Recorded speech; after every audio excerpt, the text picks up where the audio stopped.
தஞ்சை பெல்ட்டில் பொறுத்த வரைக்கும் டெல்டா பெல்ட்டில் நம்ம இப்போ குறிப்பாக பார்க்க வேண்டியது ஒரு 2 நபர். ஒருத்தர் வந்து டிஆர்பி ராஜா, இன்னொருத்தர் வந்து வைத்திலிங்கம். இங்கேருந்து போனவர், அதிமுகலேருந்து போனோம். அதிமுக இல்லை, ஓபிஎஸ் அணியிலேருந்து போனவர். அப்படிதான் சொல்லணும். அப்படிதான் சொல்லணும். ஆமாம், அதிமுக சொல்லக்கூடாது. ஓபிஎஸ் அணியிலேருந்து போனோம். இப்போ ஓபிஎஸ் அணி அங்கே தான் இருக்குது. ஆனால் அதையும் சொல்ல முடியாத அளவுக்கு போயிடுச்சு.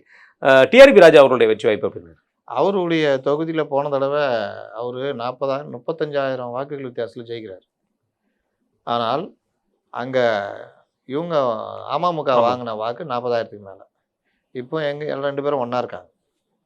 அப்போ எப்படி இருக்கும்? அதை விட செல்வாக்கு மிக்க நபராக வந்து இருக்கிறாரு. எப்படி பார்க்கும்போது பெரிய டஃப்பாக கொடுக்க வாய்ப்புகள் இருக்கும். நான் ஏற்கனவே நம்ம இதில் பதிவு கூட போட்டிருந்தேன், நம்ம ட்விட்டர்லேயே போட்டிருந்தேன். இவங்கெல்லாம் வந்து தேர மாட்டாங்க. அதில் இவர் டிஆர்பி ராஜா வந்து அதே வேட்பாளர் தான் நிற்கிறாருன்னு நினைக்கிறேன். அப்போ வெள்ளை காகிதத்துக்கு இந்த வேலை இல்லை. வெள்ளை காகிதத்துக்கு இந்த வேலை இல்லை, வெள்ளை பேப்பருக்கு. வெள்ளை பேப்பருக்கா?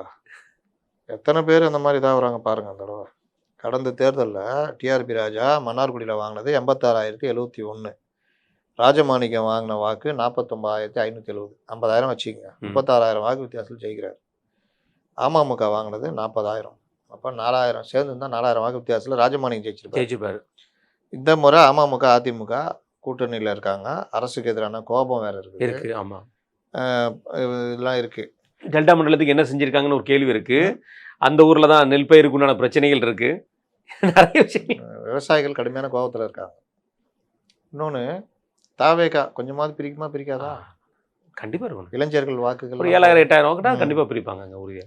அதனால செந்தில் பாலாஜி, அம்மன் அர்ஜுனன் அடுத்து அங்கே வருவான்.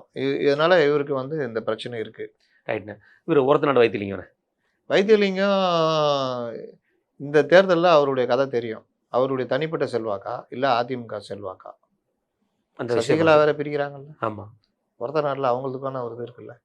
அதனால சசிகலா பிரிக்கிறது, திமுக பக்கம் இவர் போனது, இது வரைக்கும் வாங்கினது ரெட்டையில் ஓட்டா இல்லை சமூகம் சார்ந்த அவருக்கு கிடைக்கிற ஓட்டா, இது எல்லாமே வந்து நமக்கு இந்த தேர்தலில் கிட்டத்தட்ட நிரூபணம் ஆகிடும். அலை ஒன்று இருக்குது, அது பெருசாக பேச பண்ணணும்.